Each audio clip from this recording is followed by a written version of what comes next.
Our next panel is on the evolution of German approaches to the Baltic, to which Christina's keynote has been an admirable start.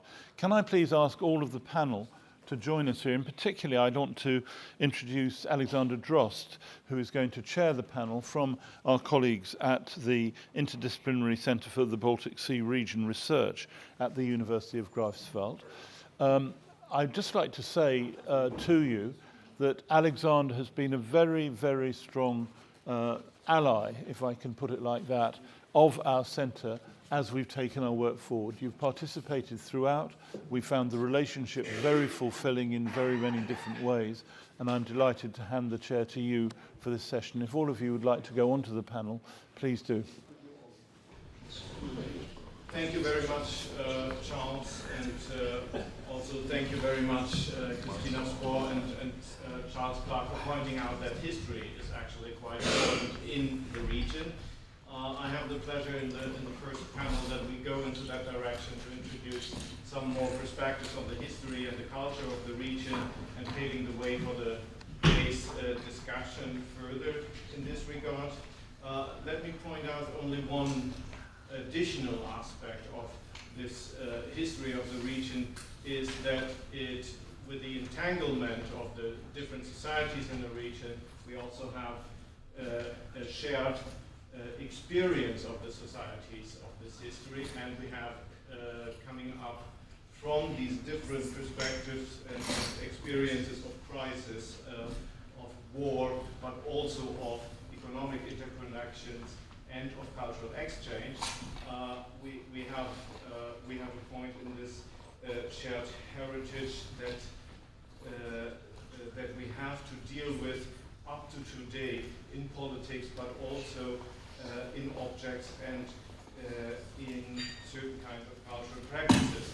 What it did not lead up to with the shared heritage is that we have also shared perspectives, and that is what this panel is also about, to have the different perspectives on the Baltics, but also within the Baltic region.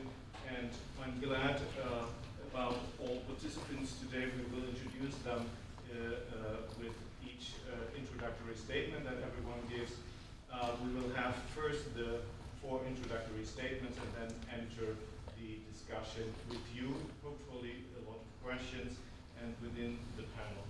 And our first speaker is Anita Bunyam from the University of Cambridge, and she's an expert on German culture and literature, and she will extract the Germans' very own view on the Baltics in her first statement. The floor is yours. Super, thank you. Hello.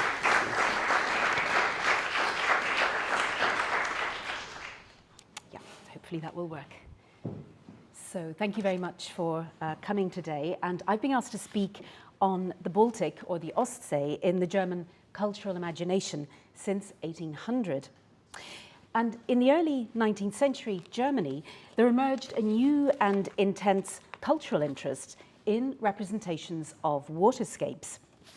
The poet Heinrich Heine from Düsseldorf on the Rhine published a best-selling cycle of poems about the North Sea, which was the first in German literature. And of course, he famously immortalized the River Rhine in his poem Die Lorelei. Now, Heine's poetic interest in waterscapes as a mirror of human psychology was reflected in the landscape painting of his near-contemporary Caspar David Friedrich, the aesthetic artist from Greifswald, who burst onto the Prussian cultural scene in 1810 with a startling oil painting of the Baltic entitled Der Mönch am Meer, or The Monk by the Sea. Now, autobiographical impulses clearly inspired Heine and Friedrich, but it's also clear that wider cultural impulses informed this new German fascination with the sea and other waterscapes in the early 19th century. Cultural life in 19th century Germany was dominated by the intellectual legacy of the Enlightenment and the political legacy of the French Revolution. For some romantic and post-romantic artists of the age, artistic representation of waterscapes became a sort of canvas onto which they projected their aspirations and anxieties about religion, psychology, aesthetics, politics, and history. Now, in the 19th century German cultural imagination, the Rhine, for example, came to be immortalized most famously by Heine as a site of romantic myths and legends, and also by political poets as a site of anti-French nationalist sentiment, but also liberatory potential inspired by the neighboring French revolutions. And what I want to ask in this brief presentation today is whether in German cultural representations the Baltic came to represent a specific set of social and cultural anxieties and aspirations. And I want to explore this question briefly with reference to some canonical and widely read and viewed German texts and images by Fontane, Friedrich, Mann, Grass, and Christian Petzold. Now, on the one hand, representations of the Baltic are, as one would expect in many ways, replete with tropes to be found in representations of other German waterscapes. Like the Rhine, in the German cultural imagination, the Baltic or the Ostsee is a site associated with romanticism. It's associated with desire, Sehnsucht, the imagination, the supernatural, with creativity and the power of the unconscious. Friedrich's Monk by the Sea, for example, could be seen, and of course there are many possible interpretations of this painting. I'm not suggesting this is the only one, but it could be seen to give expression to a modern post-Enlightenment understanding of selfhood, where the rational self is threatened by external forces, the inhospitable natural world of the Baltic coast, and also the internal force of unconscious drives and desires. This romantic interest in psychology gave rise in the 19th century to reflections also on the source of artistic creativity. Many observers have pointed to the similarities between Friedrich himself and the monk-like figure standing on the threshold between land and sea. The seascape could be interpreted as a self-portrait of the artist, drawing inspiration from the divine or from nature, but perhaps also from the borderline between consciousness and the unconscious. Now, like the Rhine, the Baltic was also associated in the German cultural imagination with Germanic legends and sagas. Moritz Arndt's poem about the island of Rügen, Lebenstraum, for example, celebrates the legends of the goddess Hertha and of the heroes and brave forefathers who, he claimed, protected freedom with iron, professed loyalty in a handshake, and power with the sword. But what I'd like to argue briefly is that German representations of the Baltic include more specific social, political, and cultural associations. It is, for example, associated with, in a variety of historical contexts we see, with the promise of political liberation or freedom. This progressive philosophy of history is suggested by another one of Friedrich's most famous paintings of the Baltic Sea, the Kreidefelsen auf Rügen, or the chalk cliffs on Rügen, which he painted in 1818. Now here, the anxious and blinkered preoccupations of the bourgeois or Philistine couple on the edge of the cliff are contrasted to the relaxed posture and confident gaze of their companion on the right of the picture, who wears the costume of the German liberal nationalist fraternities, who volunteered to fight in the wars of liberation against Napoleon in 1813. In this painting, the radiant Baltic Sea celebrates liberation from the recent French occupation of parts of Pomerania, but also aspires to liberation from the restoration of political absolutism and the constraints of provincial and bourgeois life. In a key episode in Thomas Mann's best-selling social and arguably autofictional novel of 1901, his famous Buddenbrooks, about the decline of a merchant family from Lübeck, Antonio Buddenbrook's unsuccessful suitor, the medical student Morten Schwarzkopf, sits with Tony on a beach at Travemünde in 1845 and, gesturing dramatically towards the sea, expresses his desire to liberate Germans from the yoke of political absolutism. "We want freedom," Morten said. "Freedom?" Tony asked. "Yes, freedom. You know, freedom," he repeated, and he made a vague, somewhat awkward yet fervent gesture outwards and downwards, not toward the side where the coast of Mecklenburg bordered the bay, but in the direction of the open sea, whose rippling blue, green, yellow, and grey stripes rolled as far as the eye could see out to the misty horizon. In the same novel, however, the Baltic Sea is portrayed as a site of decadence that threatens the health and represents the waning economic, social and political power of the traditional German Hanseatic merchant class. It's no coincidence that Hanno, the youngest and last male descendant of the House of Buddenbrook, is a creative but dreamy and sickly child who is drawn to the uncanny properties of the sea. You let your eyes rove idly and lose themselves in the green and blue infinity beyond you, he thinks. There was the air that swept in from that infinity. It seemed to enfold you, to veil your hearing and make you pleasantly giddy and anesthetized and blessedly submerge all consciousness of space, time, and constraint. In Theodor Fontana's great social novel Effi Briest, the Baltic port of his childhood home of Swinemünde, which appears in the novel as Kessin, is also portrayed as a site of waning power, a haunted and uncanny place, as power shifts to Berlin in Imperial Germany. The sensitive and imaginative eponymous heroine, Effi, is forced after her early marriage to take up residence in what she calls a Spuckhaus, or haunted house, on the Baltic coast. Now, in the 20th century, of course, the German Ostsee came to be associated with division and totalitarianism as the Iron Curtain fell across the very bay of Travemünde, where Hanno Buddenbrook spent his summer holidays. The concept of der geteilte Strand, the divided strand to which access was blocked, came into being, reflecting the wider geopolitical realities of Germany's Baltic coastline. The concept of Ostseeflucht, Baltic flight, was coined to represent the sometimes deadly promise of flight from the GDR and freedom from totalitarianism. And this concept of Ostseeflucht is captured in Christian Petzold's film Barbara, a political thriller that was released in 2012, which tells the story, set in the 1980s, of a talented doctor from East Berlin who's banished, so to speak, to a provincial hospital on the Mecklenburg coast as punishment for her political nonconformism, and plots to escape across the sea to Denmark to join her partner in West Germany. In the 20th century German cultural imagination, the Ostsee also comes to be associated, of course, with loss of territories, loss of the homelands of expelled Germans. And this sense of loss is most memorably captured in the novels of another Nobel Prize winner, as well as Thomas Mann, and best-selling novelist Günter Grass, whose narratives such as The Tin Drum commemorate but also criticize the lives of the Germans expelled from his birthplace, the Baltic city of Danzig, now Gdansk. But in Grass's work, the Ostsee is also associated with shame about the rise of National Socialism and, by implication, although they're not depicted, the atrocities committed by Germans in the forests and beaches of the Baltic coastline.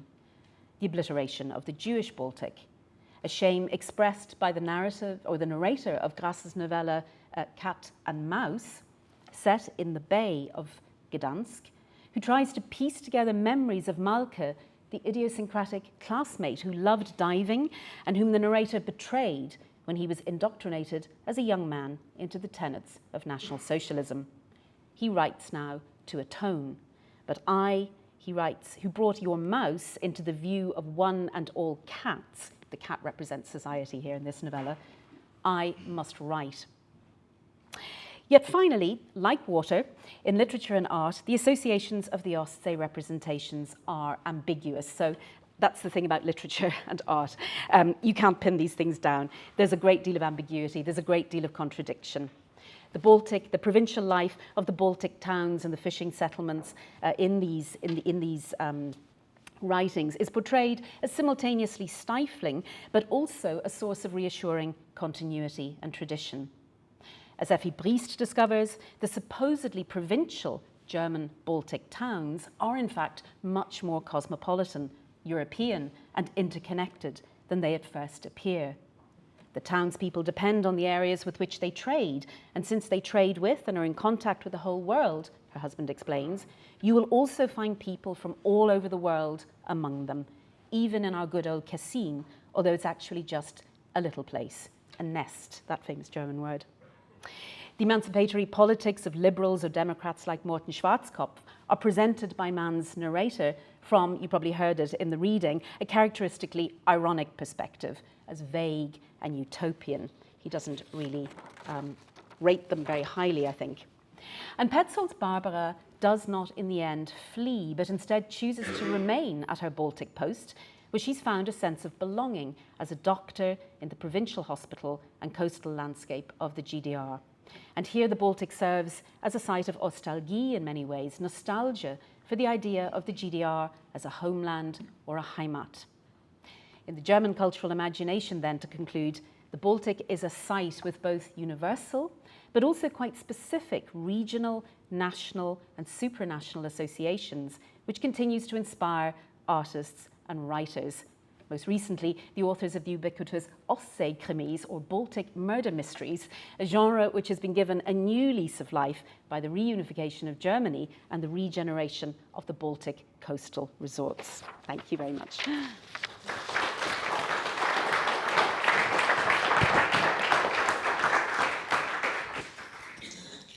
Thank you very much for this fascinating overview of also cultural peripetties. And our next guest in the panel, and it's a pleasure to announce here, is Karolina Wigura from Warsaw and Berlin. And she's a sociologist and journalist and an expert on how Germans and Poles actually have to come to terms with their shared history. And I'm glad that you are here, and the floor is yours. Thank you very much.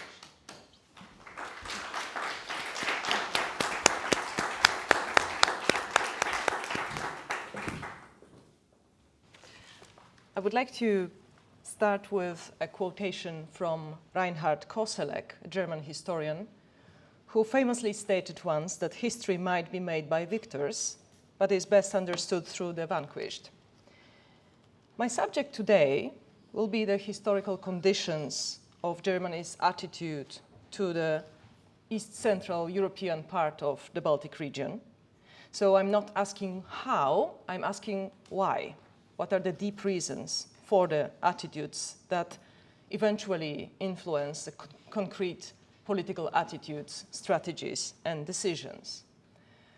And my task as sociologist is to show collective causes, habits, emotions, and also traumas underlying these concrete political decisions and strategies.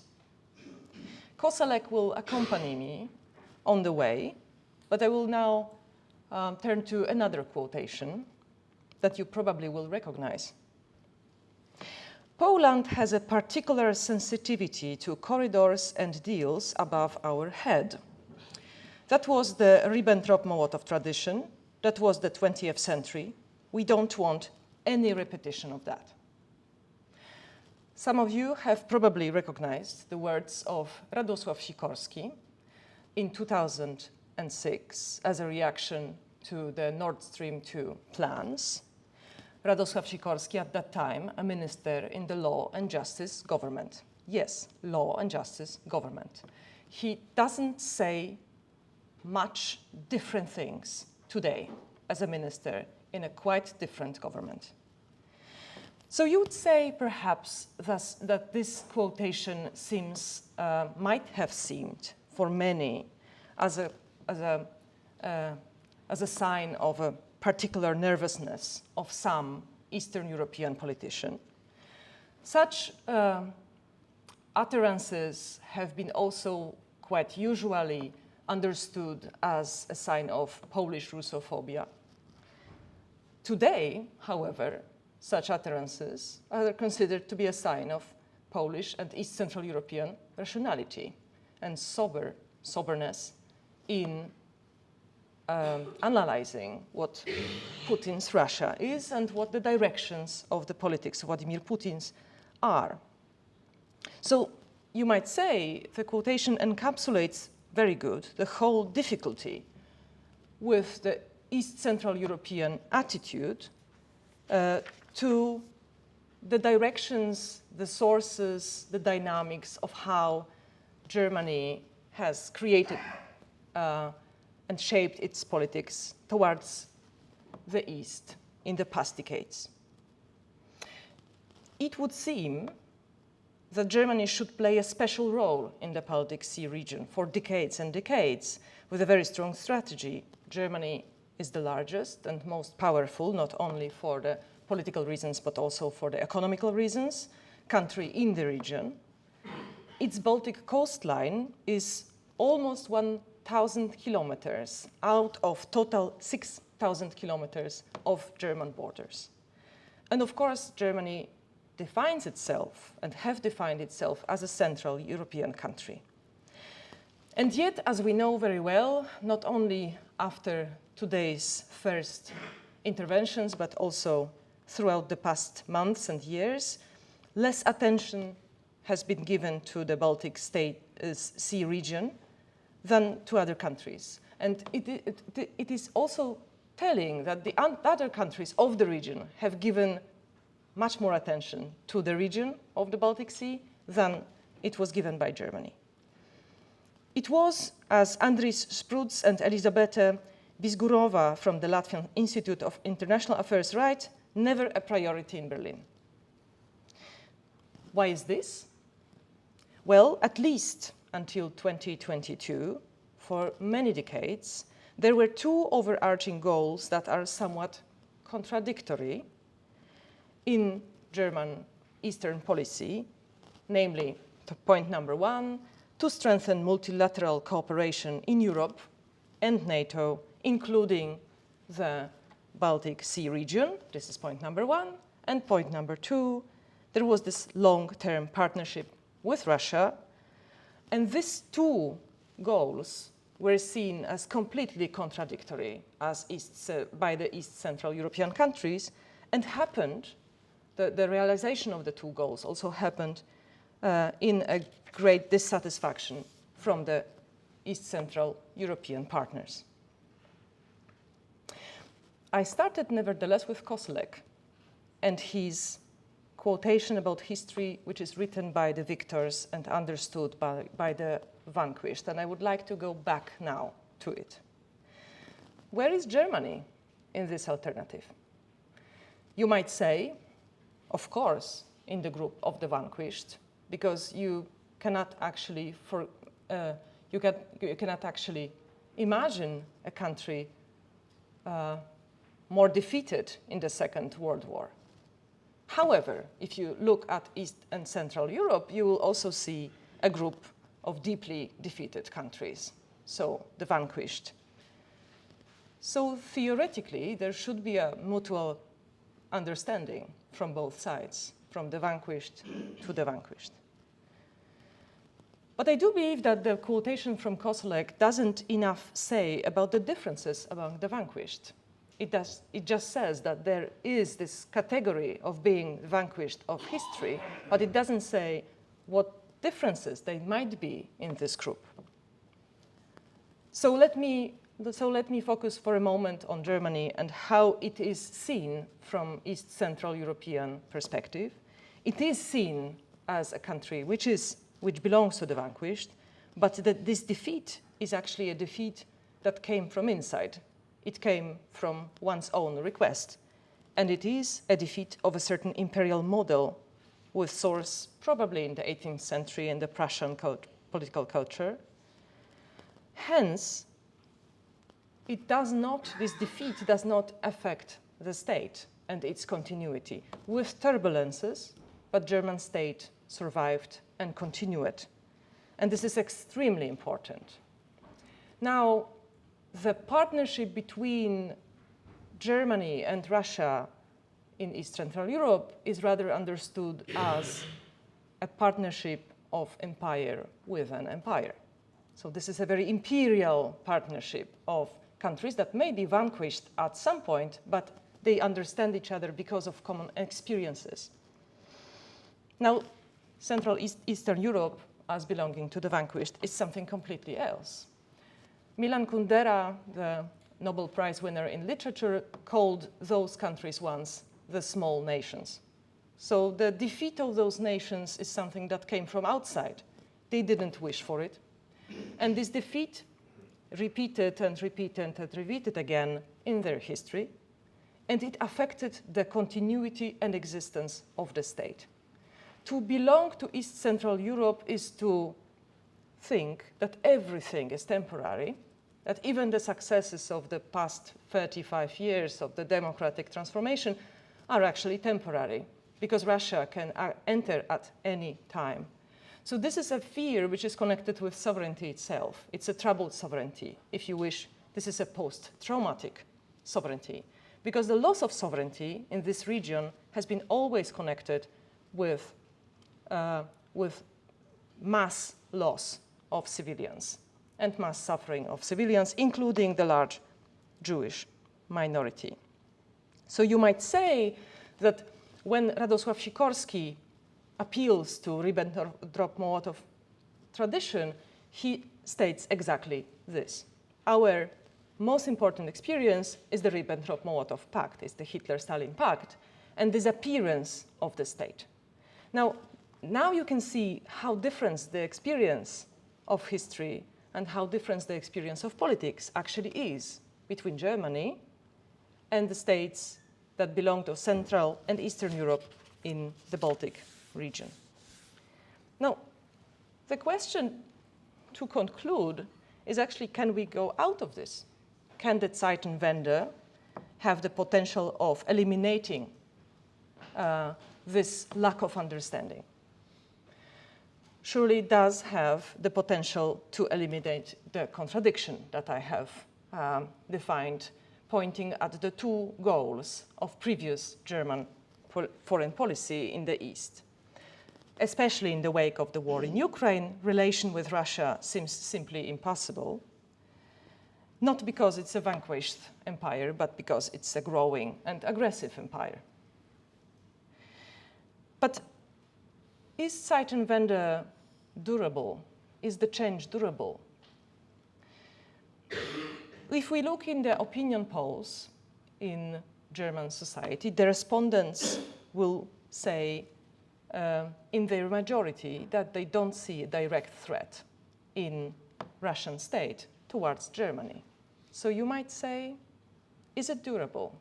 And of course, you might have doubts, and East Central European states surely have doubts to what extent the German politics will be also shaped by the next elections. So, for example, if we have seen a very strong result of both left-wing and right-wing populists in the past European elections, you might say, if those two powers also consider the relations with Russia completely differently than the Social Democrats and than the Christian Democrats, what is going to happen if they do obtain some kind of a majority, at least in some of the German states? So, cautiously speaking, one should say perhaps that many years will be needed to attune to the others as for German Eastern policy. Perhaps to some extent it is also connected with the term of the Zeitenwende itself. What does it actually mean? What is the meaning of the Zeitenwende? Is this the Chancellor Scholz lecture, speech in the end of February 2022? Is this Zeitenwende? Is the Zeitenwende the political decisions that took place later? Or is it some process of defining, redefining of political and social consciousness? Is it a software Wende? Is it a Deutschlandwende? Or is it just a political slogan? I do believe that if one focused more on defining what Zeitenwende actually is and what it might mean, this might be the beginning of caring for the durability of the present change. Thank you.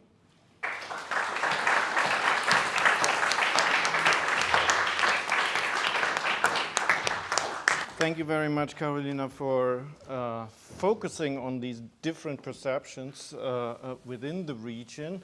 Very important for our discussions later on. And it's my pleasure to introduce to you Christian Schlager, the former German ambassador to Estonia, and he, in his term between 2011 and 2015, emphasized very often the partnership between Germany and Estonia, not surprisingly as an ambassador, but today you also will refer a little bit to controversies in your statement. The floor is yours.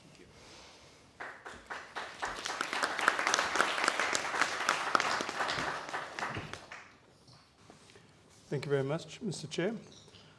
First of all, I would like to thank the organizers for giving me the opportunity to add some perspectives from a practitioner into this debate.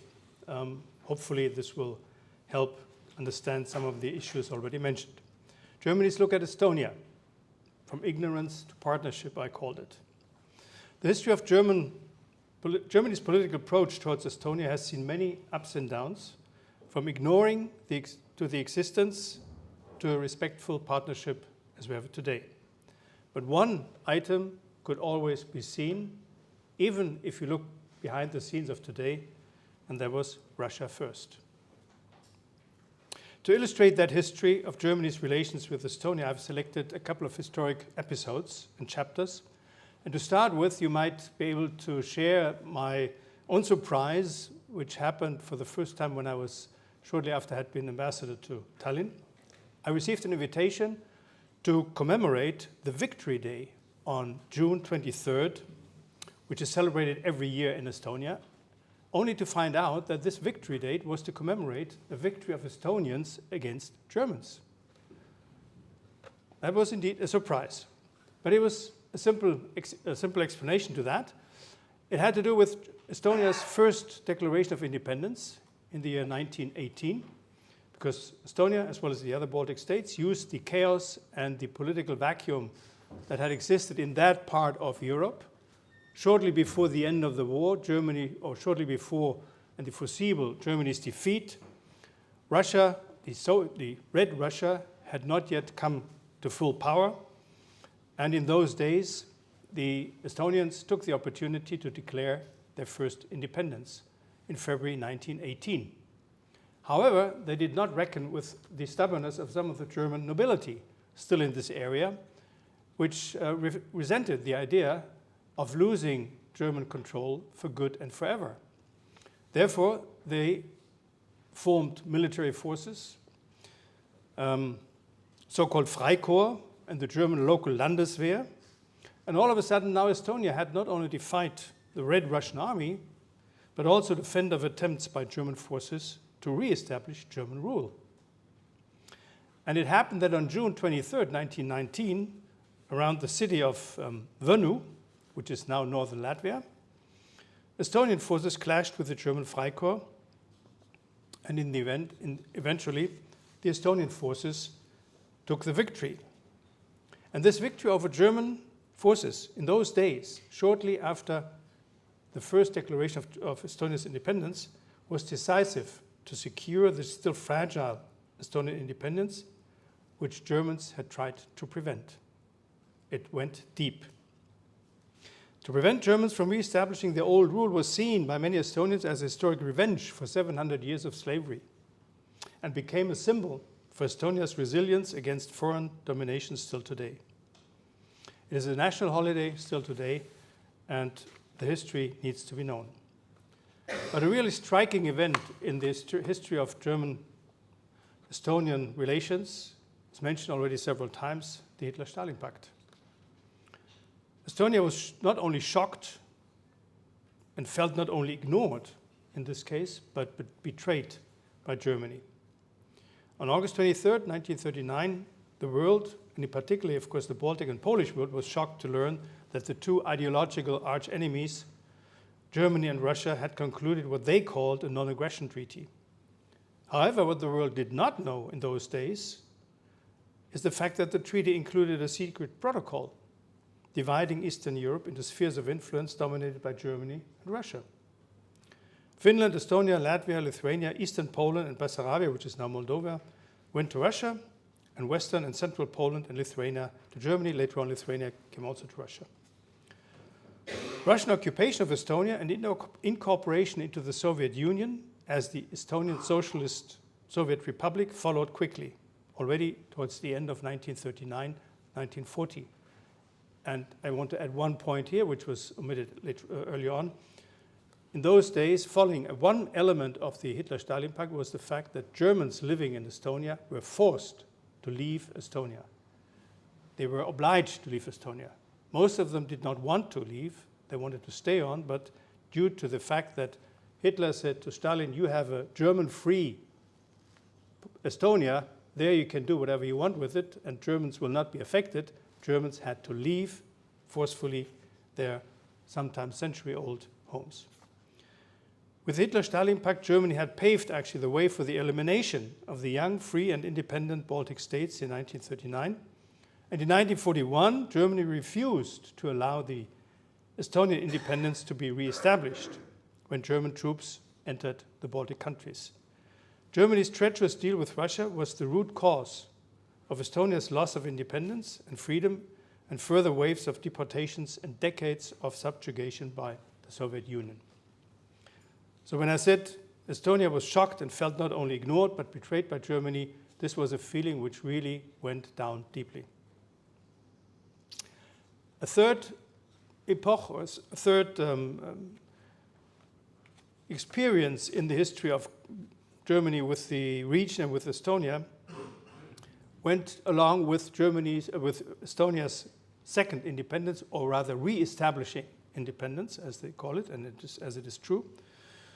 Following 1986, Gorbachev's decision in Russia to open up restructuring and openness of perestroika and glasnost, which left immediately, quickly marks in Estonia, of course also in Latvia.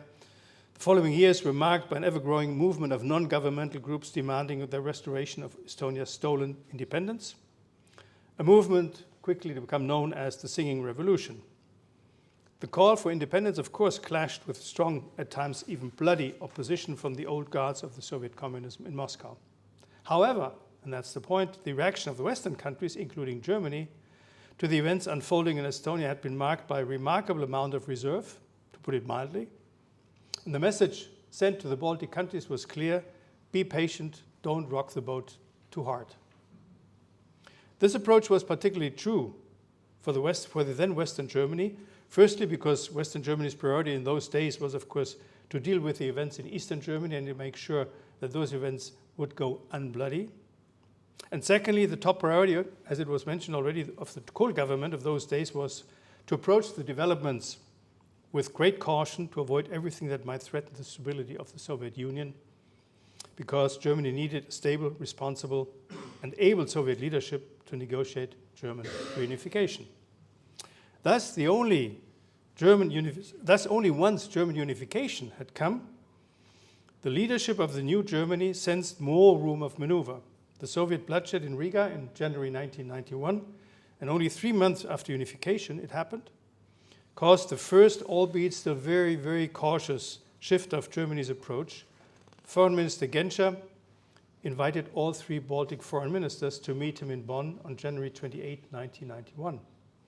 Now Germany became a little bit more vocal and backed the Baltics' thrive for independence by publicly demanding a negotiated settlement based on the right of self-determination of all peoples. But despite the slowly growing political support, Germany did not want to disregard Soviet interests. This showed when Genscher refused to support the Baltic foreign minister's plea for some kind of official presence participation at the OSCE foreign ministers meeting in June 1991 in Berlin. The Baltic foreign ministers had asked for that, but Genscher did not want to rock the boat too much with the Russians.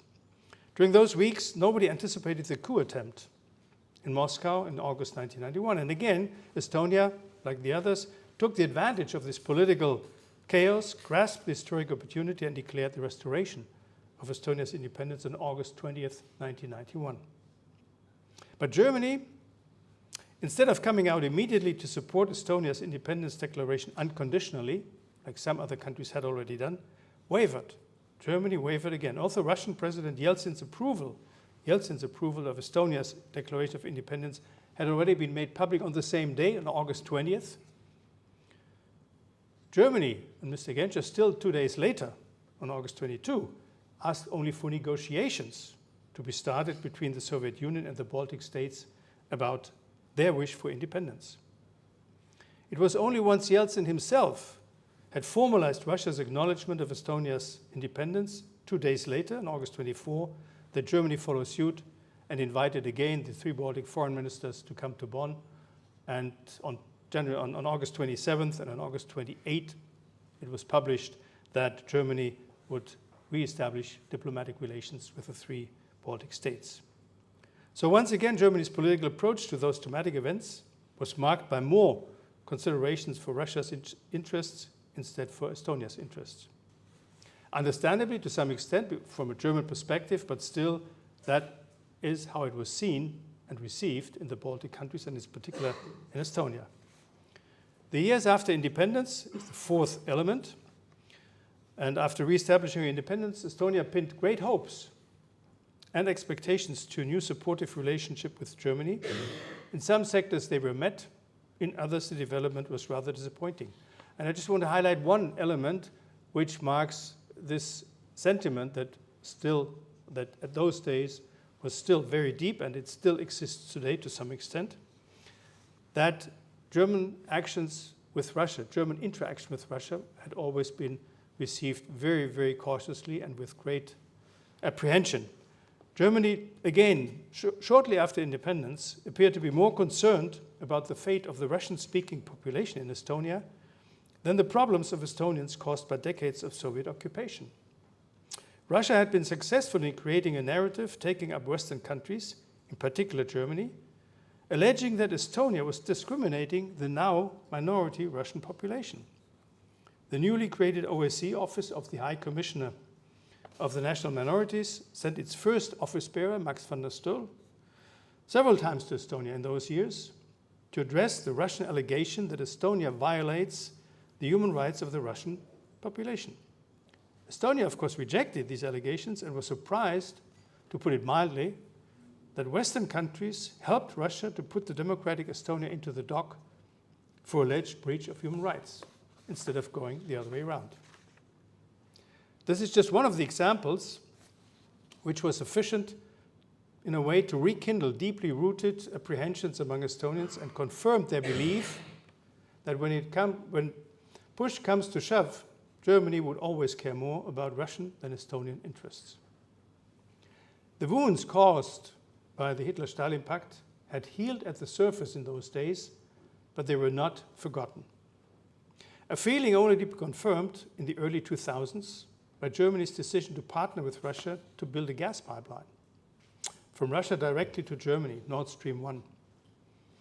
From the very first moment, it needs to be commemorated, Estonia opposed this project vigorously, arguing that such a pipeline would only increase Germany's dependence on Russian gas, a dependence, in turn, which Russia will use at some point in time to cut off Ukraine from Russian gas, without jeopardizing German gas interests, and to blackmail Germany politically. So already at the very first beginning, those arguments were known and were put out into public. But the German government, and in particular Mr. Schröder, who has already been mentioned, blamed all these allegations on Estonia's alleged Russophobia, instead of really taking it seriously. Those fears returned in full when Germany partnered with Russia again to construct Nord Stream 2 in 2015.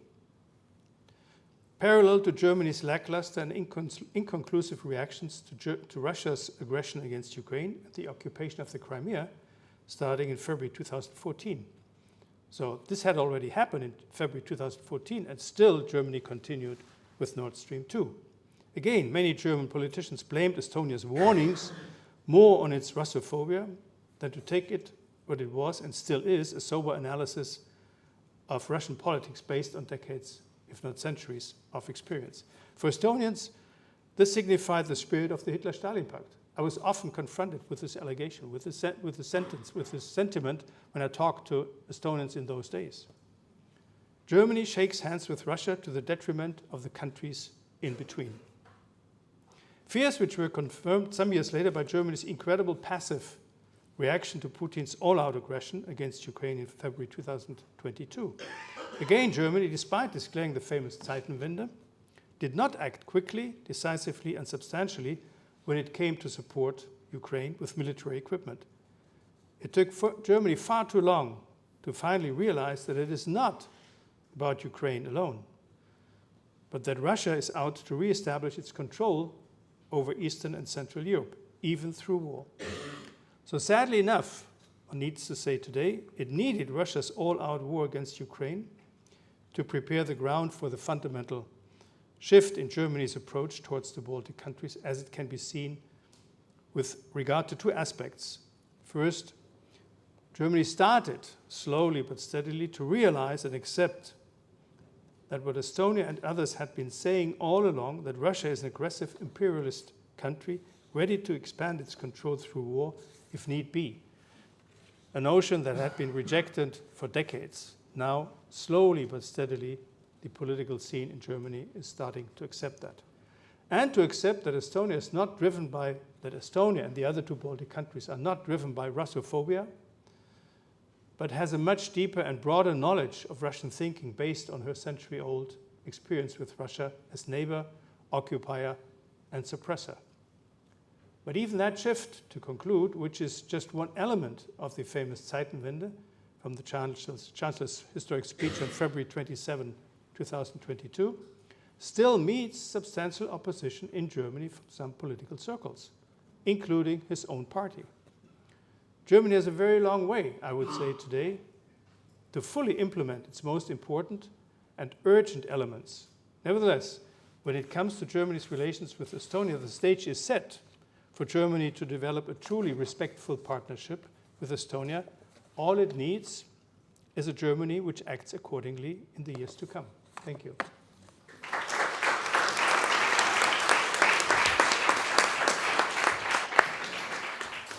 Thank you very much.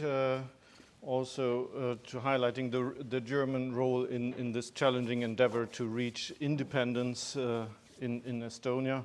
And I'm honored to announce here our last speaker, Jörg Hackmann, professor at the University of Szczecin and an absolute expert not only on the Eastern European history but on the Baltic Sea region. And he puts another angle actually here when it comes to the 20th century history, pointing a little bit more in the direction of soft diplomacy in the region. The floor is yours. Yeah, thank you very much for this kind introduction and the invitation. So looking at the watch, I think I should be limit myself to a couple of minutes. And actually, what I'm going to do is also a little bit wrapping up already what we heard from the lecture from Christina Spohr and the other participants in this panel. And the first question which then comes up, so which Baltic region are we talking about? Charles Clark already made the claim that it's about the large region, not only the 3 Bs. But there's of course a reason why focusing on the 3 small Baltic nations, and this could be explained, illustrated with a quotation from a scholar from Estonia from 1940, Uku Masing, who stated in the wake, let's say, of the Soviet annexation, so that the small nations by nature have a broader horizon than their bigger neighbors because they cannot ignore their existence, which then implies the other way around. It could be done. And this explains, let's say, why the 3 Baltic nations, small Baltic nations, let's say, are more sensitive of what is going on in the region than Germany. But actually my point is now focusing a little bit from a historian's perspective on the German perceptions of the Baltic region in both dimensions. And actually it starts with a smaller region and even a little bit more limited rather to Estonia and Latvia, let's say, as the region where the Baltic Germans were living until 1940. And actually, so when we think where in the post-war period Baltic issues were present in the German public, we might state there was not that much.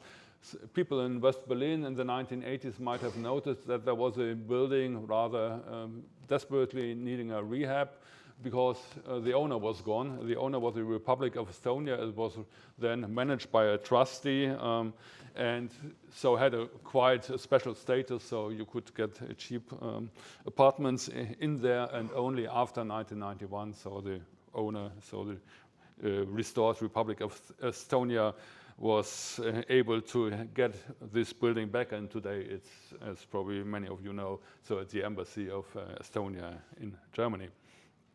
So, then who was aware of the Baltic region in the post-war Germany? So at first hand, it were the Germans living as minorities in Estonia and Latvia, usually called Baltic Germans, forced, as we already heard, to resettle to the occupied territories of Poland, and then at the end of the Second World War, then as the other East Germans fleeing or being expelled to the both Germanys.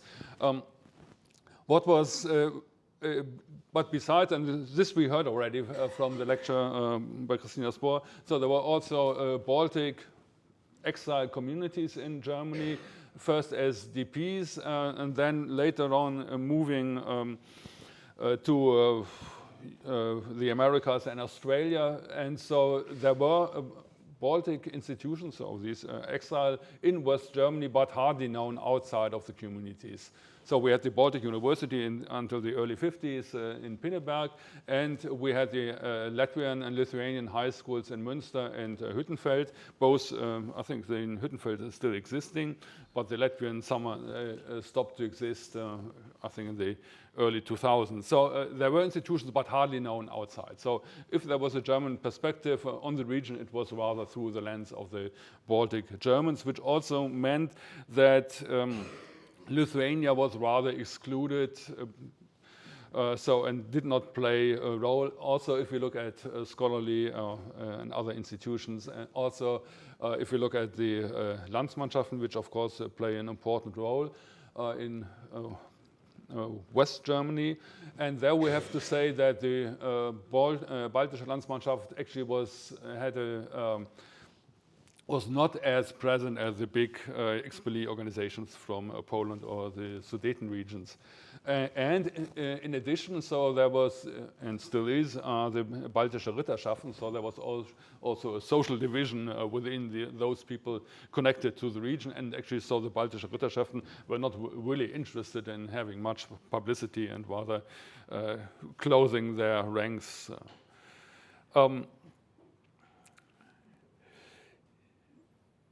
And this then, of course, goes along, so let's say the lower visibility of the Baltic issue goes along with the fact that what we already heard, so that the Baltic question in the sense of the recognition or non-recognition of the Soviet annexation actually did not play a major role in Germany, so the German question was clearly dominating until reunification.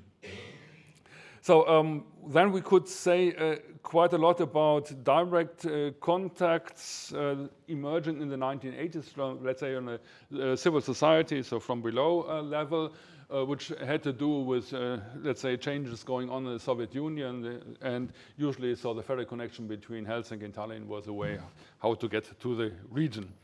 But there's one more thing I want to mention, and this now broadens the picture of the small Baltic region towards a broader one, because there was another initiative which was much more perceived, and this was the idea of the new Hansa propagated by the Prime Minister of Schleswig-Holstein, Björn Engholm, in 1987.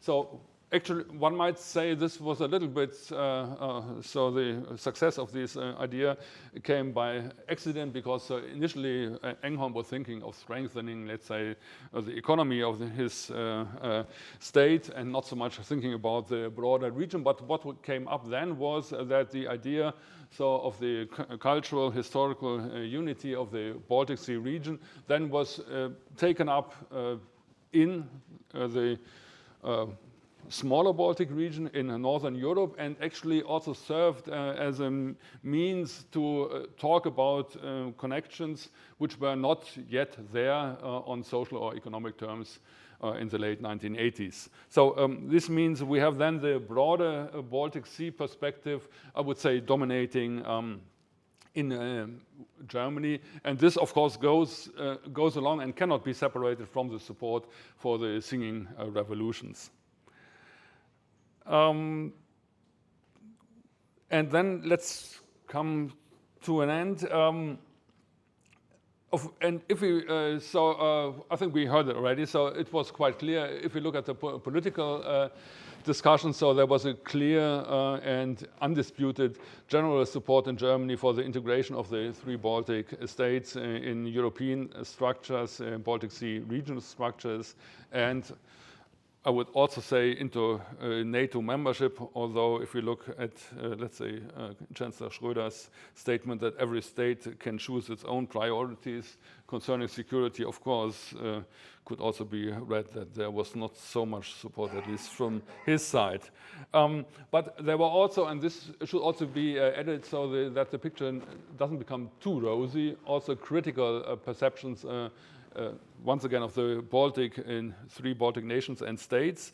And this relates to the minority issue we already heard, and actually so Germany, Denmark as well, put much effort in, let's say, softening the debates about national minorities. And we heard about OSCE, so also the Council of Baltic Sea States had, I think the first institution was also focusing on I think was it democratic institutions, including democratic developments, including minorities. It was quite clear, so that the minority issue was there, had a strong point as well. And the second point, which caused quite some discussions in the German public, was let's say history politics. So, and this, so the one event where it became visible was when Sandra Kalnietis, or the foreign minister of Latvia, had a speech on the Leipzig Book Fair in 2004, telling about the history of her family being deported to Siberia, and then claiming so, talking about the crimes of communism, which then left the Jewish representatives to leave the room, and then claiming so that this is something which Germany should not accept, so equalizing Nazi rule in the and communism.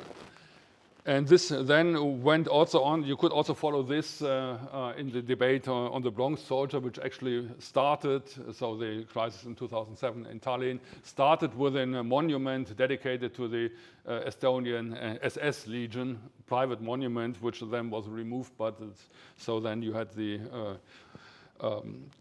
upheavals to remove the Soviet monument, but what you see in Germany is then a critical focus, let's say, on nationalism and lack of, let's say, Geschichtsaufarbeitung in the region. Okay, so to really conclude, so if you have, let's say, this perception, I would then argue that from a pre-2022 perspective, so then actually, so the broader Baltic Sea region perspective gained relevance. So we have the EU strategy for the Baltic Sea region. I think so many of those watching or looking at the region so were rather perceiving, let's say, these EU activities in the broader region than focusing on the three nations, the Baltic nations, in particular. And maybe with this statement I'll conclude so that we have a couple of minutes for discussion. Thank you very much.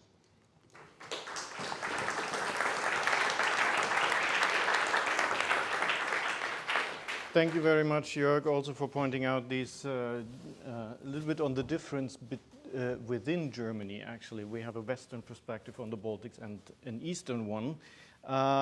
Nevertheless, looking at the time, and I would like to invite all of you also and your questions in the discussion of this panel. I will limit myself to two questions to get this discussion here started. And the first one goes a little bit into the direction of what Anita presented to us in this relationship of the human with the maritime space, so human nature in the Baltic Sea region, and then we move a little bit to the long-term priorities, for instance, in the EU strategy for the Baltic Sea region, that we actually want to have a sustainable Baltic Sea region focusing on the ecology and the protection of the ecology. I wonder, is there actually now a Zeitenwende to see in a certain way that all these ecology projects that have been actually launched since the last 20 years, that they are now have gone and they have to subordinate under the securitization of the region? What we already heard, that this is the big issue with Zeitenwende. This is one thing, or do we, or is there also something noticeable in the revitalization of this relationship between human and nature in the Baltic Sea region, particularly when it comes to these notions that very many narratives are about the death of the Baltic Sea. So we cannot eat fish anymore, we have dead zones in the Baltic Sea and so on. So I was wondering, because the romanticization was actually a very strong point in having this relation back in the 19th century, and now we had some strategies, but they are not, maybe they are now gone with the Zeitenwende, actually, that we are not focusing on ecology very much, very well. And the other point is also a little bit collecting your statements.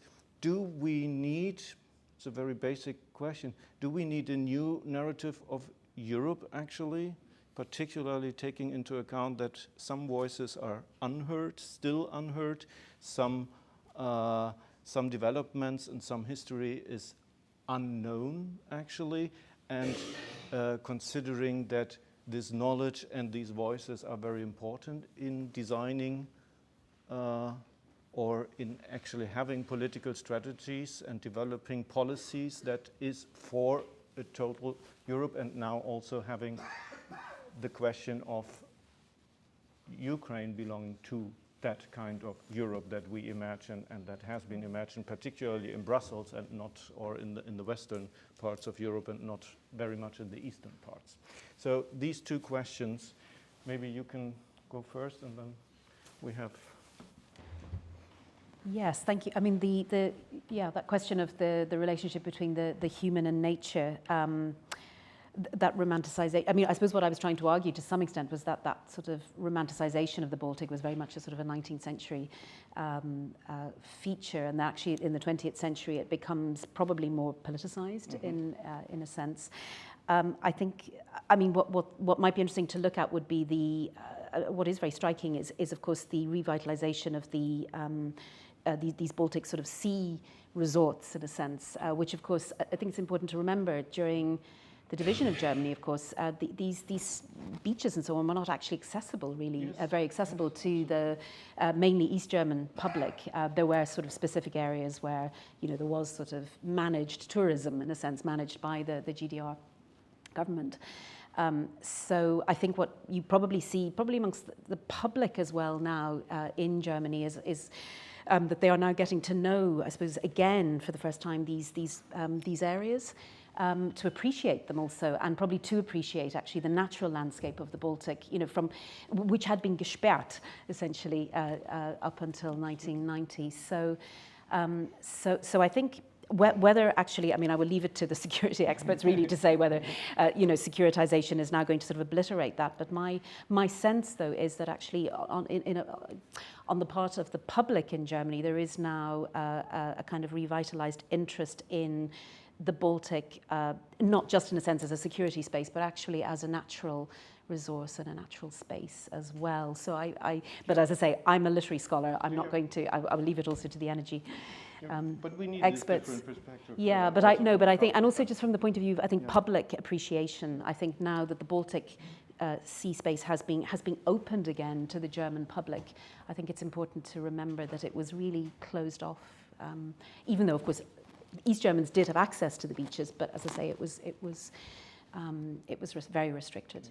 And that is actually also true for the Estonians and others who had these beaches. They were not accessible also for them. And there are actually, you can look them up online. There are actually very nice film projects from Estonia and also from Lithuania who are dealing with this issue of the non-accessible beach and nature, actually. So that limits yourself.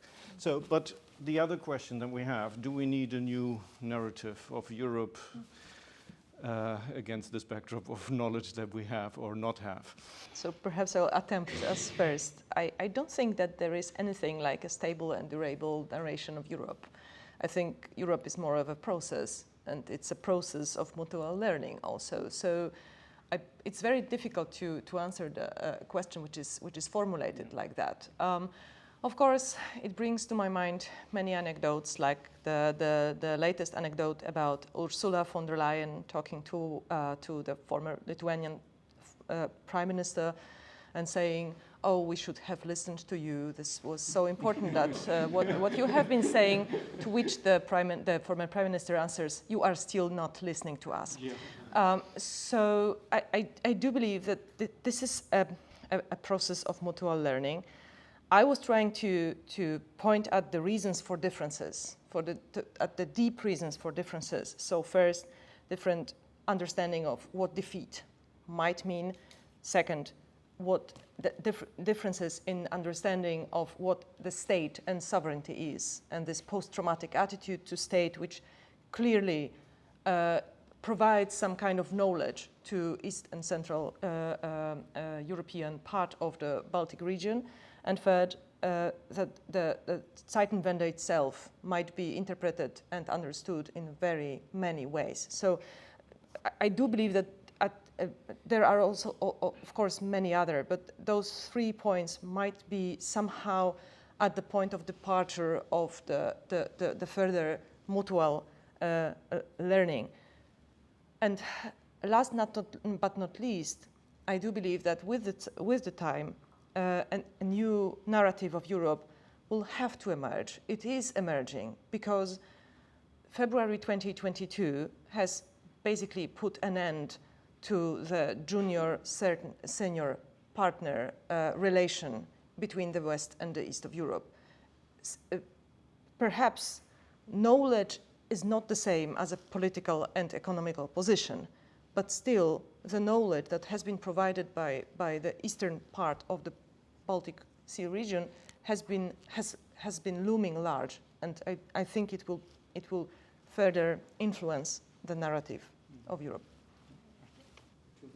New Europe, I don't know, but as she said, it's always evolving. It has always been evolving.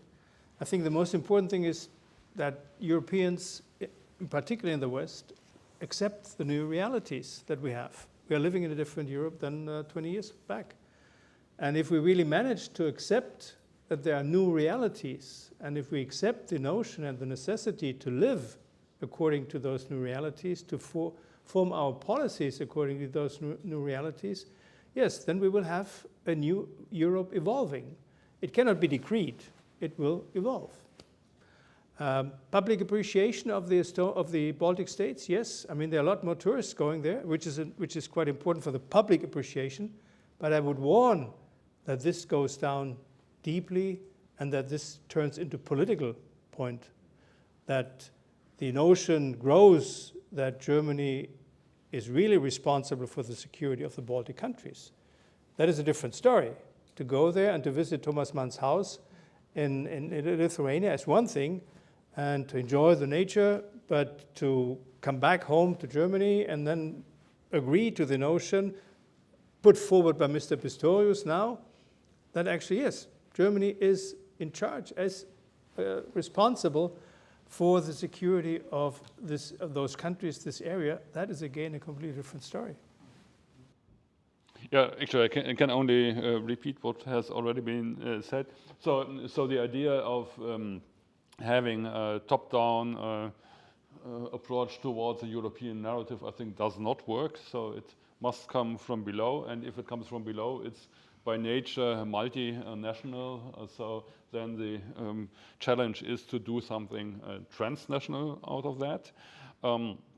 It definitely includes what Carolina already said, so to listen to the neighbors, so the eastern neighbors of Germany, to the small nations in the Baltic Sea region, what they have to say, and actually, so what comes out. So if you have any ideas, and the historians were discussing this already for decades, so then I think it's something like unity in diversity, so we have to bridge both, and so the idea to have one, let's say, authoritative European narrative of history and culture of Europe probably won't work out.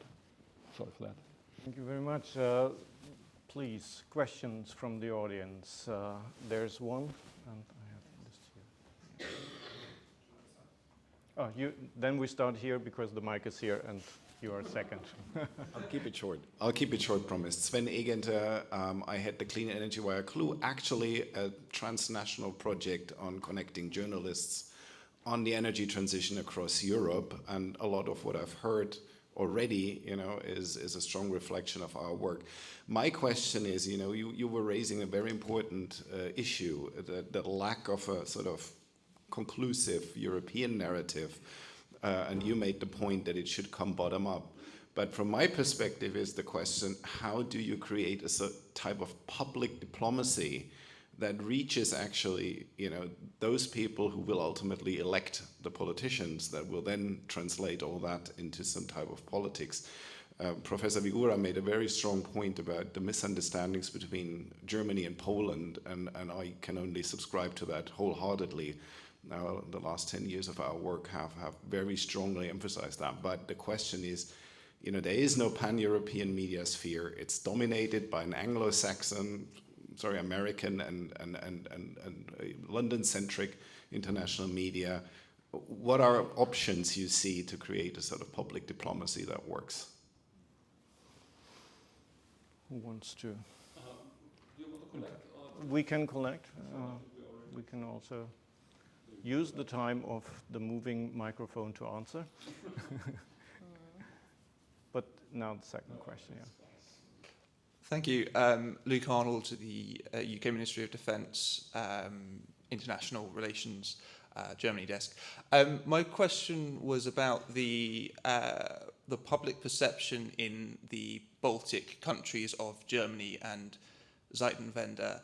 Is there a kind of a positivity that Germany has finally seen the light with regards to Russia, or is there a bit more skepticism given the history that this is a continuation of a sort of German-Russian struggle for influence in the region?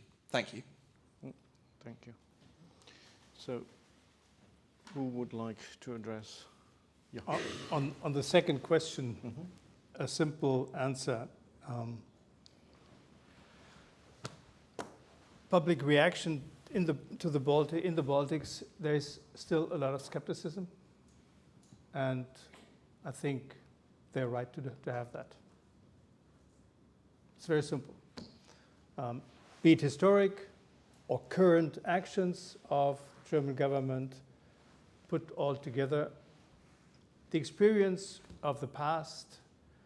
Yes, there is a strong need for strong partnership, and I think this is appreciated now that Germany has moved.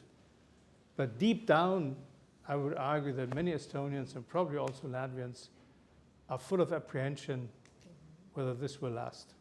Yeah, so actually, if I may jump in, so I would separate this from the historical experience. So I think definitely I agree with current debates, but I think so these historical tensions somehow have disappeared, and so of course they could always be reactivated, as we see it also the German-Polish connection, but probably they are not that relevant anymore. So with the public diplomacy, of course, language is always a question. So if you want to do it in several countries, so of course, so the mother tongue works always best, but then you have always a problem of translation. And then you could think, so where to do it? So obviously it might be better with young people. So school education is difficult because you have definitely two separate curricula to get such kind of transnational perspective on history into a textbook. So there was an attempt with the German Polish history, and this already shows the difficulties if you want to do it with the Baltic Sea region. So we did a couple of small projects, but this is actually always then some kind of additional material where you need then teachers who are interested in, yeah, so I want to do this, but if you don't have this. But of course, so let's say educating with seminars, so this could work, and with journalists it probably does work as well. But it's a long-term process, and whether it's, let's say, what are the long-term effects you might discuss. Carolina. Yes, thank you very much for both questions. Thank you very much for this question about how to create a functioning public diplomacy. I thought, as for the pan-European media, probably, whether we like it or not, language is the problem, because we would have to choose one language. Translating everything into all the languages of the EU or all the European languages is just too big of a task in order then to expect that this would be a good channel or a series of channels. But I would like to point to two things. First, I believe in great influence of small initiatives. So I do believe that, for example, school exchanges between Germany and other countries of the region, of the Baltic Sea region, are very valuable. Second, I think when we think about pan-European media, then we think about traditional media, but actually our children do not live in the world of educators, they live in the world of influencers. So in order to think about a public diplomacy, we would also have to consider social media and the strategies that are connected with them. So the medium is the message, so to say. And a great question about the perception of the Baltic states towards Germany. I would like to add a couple of words on Poland here. And I would say that February 2022 started in Poland a process that I would call a Polish Me Too moment. So it's a process of pointing at the many misunderstandings and failed hopes that actually do not have to have anything to do with Ukraine or with Russia. And I do believe that a certain skepticism of the new government in Warsaw towards, for example, the latest offer from the German government as for the money for the victims of Nazism. So as you probably know, the Polish government refused, are very much in line in the public mood. So you might say Donald Tusk is very much aware that the dignity politics that were in the center of the law and justice government's politics is very effective. And they are going to play on this note. So you might say that the February 2022 created a kind of a momentum for a certain skepticism or even expression of frustration and resentment. Thank you very much. Actually, we could continue with a lot of questions, but I'm not allowed to, and I'm already apologizing to Trevelyan that I raised, that I took longer, 6 minutes than actually allowed. Nevertheless, I thank you very much for your statements. I thank you for your questions and your attention to this panel, and you should be already basically equipped for the further discussions of this day. And now it's coffee break.